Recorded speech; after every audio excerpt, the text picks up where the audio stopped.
Getting ready for a month of clean eating. I've got my scrambled eggs here. These were cooked in some bacon grease and some butter, and I added some cheddar cheese. I like to buy the blocks of white cheddar because they don't have any kind of food coloring added to them. And I made some eggs for my mom, really, but if I want to have some, I can have them. I've noticed one of the things that helps me stick to this diet is food prep. And it's kind of funny because if I don't have something ready, I do not make good choices when I'm hungry. And I mean, that's not an easy thing to admit, but it's true. First thing in the morning, when I come downstairs, I am hungry, but I know I can have my breakfast within a matter of minutes because I've already got scrambled eggs they just need to be reheated in the pan. Lunch and dinner is usually the same thing. I almost always know what I'm going to have for lunch or dinner that day. Whether it's me doing the cooking or the kids doing the cooking, I know what's in the fridge and I know what I can have. So that's basically going to be carried through in the month of clean eating is I don't write it down ahead of time. I just know. I know what's in there and I know what I can have. Now, I have had it happen. I think it was a few weeks ago. I was getting hungry for lunch and then I suddenly realized that I had nothing prepared in the fridge that I could have. I mean, granted, there's always hard-boiled eggs, so I could have had that, but I really wanted something hot. So I was like, oh, you know what? Before I start to get hungry, let me get the meal cooked. I had a hankering for some curry, so I went ahead and made that.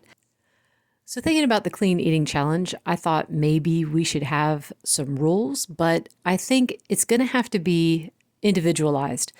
So last time I did the clean eating challenge, I started looking at every label of every pre-made product that I bought. So things like sour cream and ricotta and cheese, things like that, I would look at the ingredients and then try to buy the what had the least amount. Hopefully it had something that I could pronounce in it. There will be a few exceptions that I will make this month. One of them is cream cheese. The cleanest version that I can find is the Philadelphia brand. So that's the kind that I will be using. I was trying to think if I had other exceptions to the rules. I am making bacon this morning. That's not going to be for me, though. That's for my youngest daughter. But I do use the bacon grease. So I need to make sure that those ingredients are clean. And I was looking at it this morning.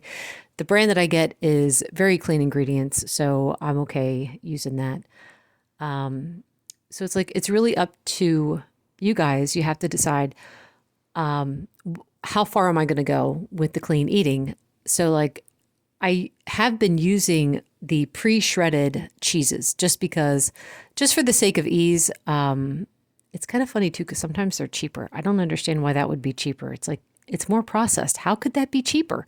You'd think that it'd be cheaper to buy it by the block, but whatever. I don't understand. So I will be shredding my own cheese this month though, just to cut out the additives. What else? Let me think. I was thinking probably no sweeteners. I might make an exception here or there if I have to make a baked good. I usually don't eat the baked goods that I make unless I've never made it before or if I'm doing like taste testing for a video. I know that probably sounds weird because I post the videos for that. But the thing is, I make them to help my husband and my oldest daughter. She's actually trying to stick to the diet, but she's got a terrible sweet tooth. And for me, this is a better compromise than her. If she just let loose, she would eat all the bad stuff. So having these things available at least is helping. She's lost almost 15 pounds now, so she's doing fine.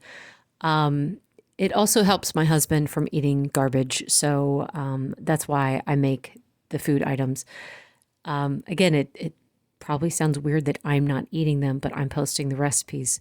And I do like them. It's not that. It's that I know for me it's a slippery slope. So I might have one the day that I make it, and then the rest goes in the freezer. And it's off limits to me after that. I'm not going to have any more. So if I do have anything this month, if I have any sweeteners, it might be for my birthday or for taste testing. So I'm going to try to limit it to that. If there's any other rules that you guys can think of that you plan on following specifically for yourself, let me know in the comments. So far, I think it's funny, I've got 46 subscribers and 2 people on board for the challenge, but I'm excited that there's going to be 3 of us at least committed to this. I'm going to see if I can get my sister-in-law to join us. And if she does, I'll have her talking here and there. So my plan is, it's kind of funny because I film ahead of time because I never know if I'm going to have some issues where I can't do any filming and then you guys would be without a video for that week. So I film everything ahead of time and I schedule them to drop. But so I already have the entire month of June. I already have all the videos in there for that. But I'm like, yeah, but that's not like real time. That's not like what I'm eating in the month of June for the clean challenge. So instead of having those drop in June, I might have them drop in July instead. And instead I will film throughout the week, each week in June, so you guys can see what I am eating. And then those will be what post on Friday. So it's, what I'm truly eating that week. I think that's about it. I'm really looking forward to doing this challenge. It's been a while since I've done a challenge like this. So it's fun to see where things have crept in too, though. It's like, oh my goodness, I've been using this and look at all the ingredients in it. Let's just get that out of my life.